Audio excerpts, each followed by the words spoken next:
बिस्मिल्लाहिर्रहमानिर्रहीम अस्सलाम वालेकुम। Welcome back to Saba Amin channel. कैसे हैं आप सब लोग? आई होप बिल्कुल सब लोग ठीक ठाक होंगे, खुश होंगे और मज़े में होंगे, और अल्लाह पाक सबको ऐसे खुश रखे हमेशा, आमीन सुम आमीन। तो ये मैं कोशिश कर रही थी अपनी बेटी के लिए पराठा बनाने की, और वो कही थी हार्ट शेप का खाना है। तो मैंने ट्राई किया, देखती हूँ कैसे बनता है। तो बस जैसा भी बना थोड़ा बहुत बन गया, बट उसने फिर भी खाया नहीं, छोड़ दिया था। हाफ़ खाया था बड़ी मुश्किल से और छोड़ दिया था। रोटी खाती नहीं है वो, पराठा खाती नहीं है। तो बस मैं ट्राई करती रहती हूँ कि किसी तरीके से खा ले, डिफरेंट शेप्स के बना बना कर देती हूँ। तो इंशाल्लाह शुरू हो जाए जल्दी।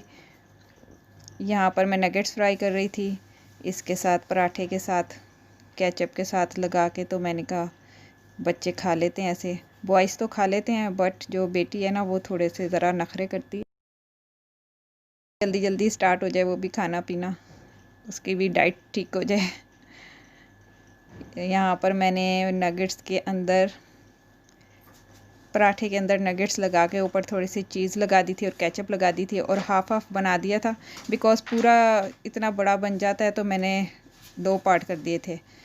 और ये थी हमारी टेबल जो मैं डिस्कार्ड करने लगी थी, बिकॉज़ ये एक छोटी टेबल भी है जो सोफ़े के साथ है। तो मैंने कहा जब एक है तो दूसरी क्यों रखी हुई है फ़िज़ूल में।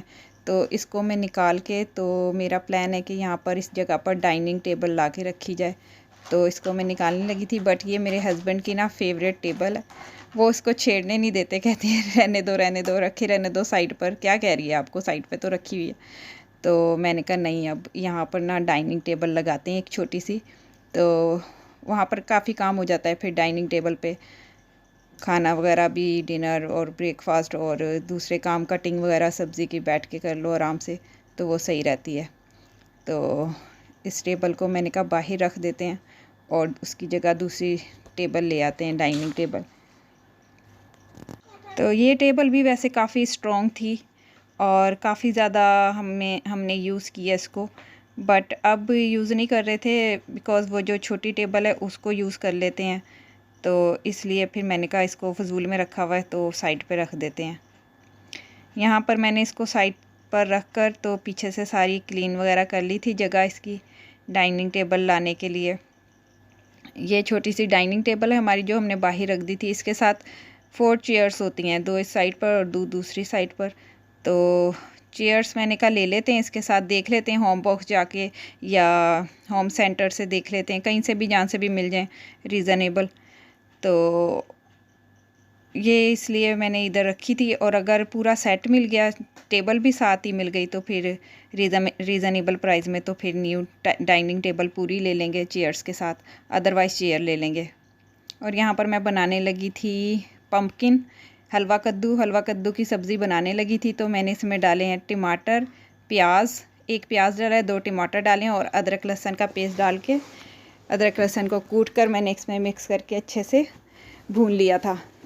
भूनने के बाद मैंने इसमें ये साइड पर मैंने हलवा कद्दू काट कर रखा हुआ था, बारीक बारीक काट कर, तो इसको पानी में डिप करके रख दिया था कि बाद में ऐड कर दूँगी जब मसाला भुन जाएगा। तो और मसाला भुन गया तो फिर मैंने इसमें डाल दी साबुत मिर्चें, नमक, लाल मिर्च, सब धनिया कुटा हुआ और हल्दी, थोड़ी थोड़ी सारी चीज़ें ऐड कर दी हैं, हाफ़ टी स्पून, और हस्बे ज़ायका अकॉर्डिंग टू टेस्ट, जितना भी जो लेते हैं वो अपने हिसाब से डाल लेते हैं मसाले वगैरह। तो बड़े मज़े की सब्ज़ी बनती है ये। बाद में मैं इसमें जब दम पे इसको रखने लगती हूँ ना एंड पर, तो फिर मैं इसमें शुगर भी ऐड कर देती हूँ, थोड़ी सी शुगर, लेमन और हरा धनिया, हरी मिर्चें वगैरह। तो काफ़ी टेस्टी बन जाती है ये सब्ज़ी। तो हस्बैंड ही खाते हैं बस, थोड़ी सी मैं खा लेती हूँ, थोड़ी वो खा लेते हैं, तो बस थोड़ी सी बनाते हैं हम लोग। यहाँ पर ये मसाला भुन गया था। मसाले को अच्छे से भूनने के बाद मैंने इसके अंदर ऐड कर दिया हलवा कद्दू। तो हलवा कद्दू जो है ना, वो उसमें पानी भी ऐड नहीं करते हैं, बस जल्दी से खुद ही बन जाता है, ये अपना पानी रिलीज़ करता है और उसमें ही ये कुक हो जाता है। तो मैं इसको मीडियम फ्लेम पे रख देती हूँ और बाद में थोड़ी देर बाद इसको अच्छे से भून लेती हूँ। यहाँ पर सारी चीज़ें मैंने मिक्स करने के बाद इसको कवर कर दिया था मीडियम फ्लेम पर, और ये पक गया था थोड़ी 15-20 मिनट तक। थोड़ी थोड़ी देर बाद इसको मैं चला देती हूँ, कवर इसका ओपन करके फिर मैं इसको चलाकर फिर दोबारा बंद कर देती हूँ। तो ऐसे देखते रहना चाहिए ताकि नीचे से लग ना जाए। और यहाँ पर ये भुनने लगा था, बस जल्दी से ही रेडी हो जाता है आधे घंटे में। एंड पर मैंने इसमें शुगर ऐड की 1 चम्मच, छोटा चम्मच, और 2 हरी मिर्चें, हाफ़ लेमन का जूस डाल दिया और हरा धनिया डाल दिया। तो ये सारी चीज़ ऐड करने के बाद इसको मैंने 5 मिनट के लिए दम पे रख दिया था भूनने के बाद। तो मज़े की सब्ज़ी रेडी हो गई थी। तो ये सब्ज़ी जो है ना खा ली जाती है 1-2 टाइम। अगर नहीं भी पसंद आती है तो फिर मैं साथ में कबाब वगैरह सर्व करती हूँ तो सब्ज़ी खाई जाती है। और सब्ज़ी वैसे ज़्यादा यूज़ करनी चाहिए, ज़्यादा अच्छी होती हैं हेल्थ के लिए। ये रेडी हो गया था यहाँ पर सालन। तो थोड़ा सा ही बनाती हूँ मैं, बिकॉज़ हम दोनों ही खाते हैं और तो बच्चे ज़्यादा लाइक नहीं करते हैं। तो बच्चों के लिए फिर मैं कबाब वगैरह फ्राई कर देती हूँ, नगेट्स वगैरह फ्राई कर देती हूँ।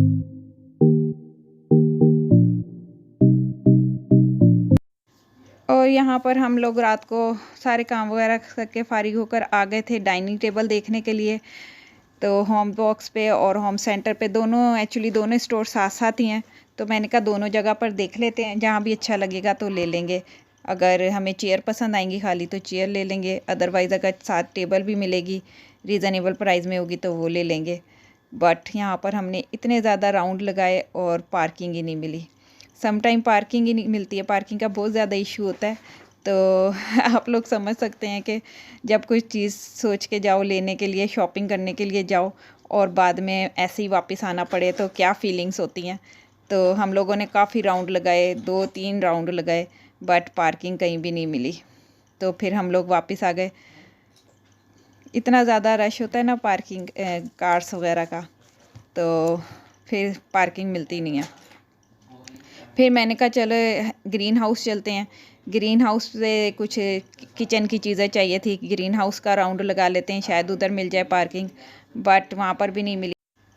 तो फिर हम लोग ग्रीन हाउस के भी 2-3 राउंड लगाए, वहाँ पर भी कोई पार्किंग नहीं मिली। तो बस ऐसे ही लॉन्ग ड्राइव पे राउंड राउंड चक्कर लगाते रहे और फिर वापस आना पड़ा। तो वापस आ गए। तो मेरे हस्बैंड कह रहे थे किसी दिन जाएंगे वीकडेज़ में तो फिर इजीली पार्किंग मिल जाएगी, तो फिर देख लेंगे। तो यहाँ पर हम लोगों ने फिर चाय पी, बस चाय एंजॉय की और घर वापस आ गए। और सम टाइम ऐसा होता है कि पार्किंग का बहुत ज़्यादा इशू होता है और किसी दिन मिल भी जाती है।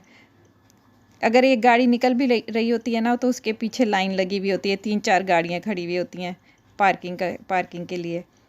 तो सम टाइम लकी होते हैं हम लोग तो मिल जाता है, सम टाइम नहीं होते तो फिर वापस आना पड़ता है।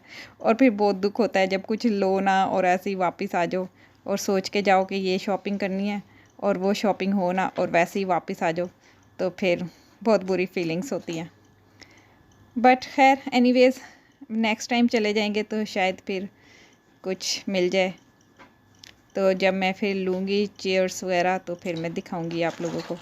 रेड टैग की तरफ भी हम लोगों ने चक्कर लगाए थे, ग्रीन हाउस की तरफ भी लगाए थे, बट बस हम लोग लॉन्ग ड्राइव पे ही गए थे, यही हुआ था और फिर वापस आ गए थे। तो आई होप आपको पसंद आई होगी वीडियो। लाइक कीजिएगा, मेरे चैनल को सब्सक्राइब कीजिएगा, शेयर कीजिएगा और कमेंट्स में बताइएगा मुझे कैसी लगी वीडियो। और अपना बहुत बहुत ख्याल रखिएगा। मिलते हैं नेक्स्ट व्लॉग में। Take care of yourself. अल्लाह हाफिज़।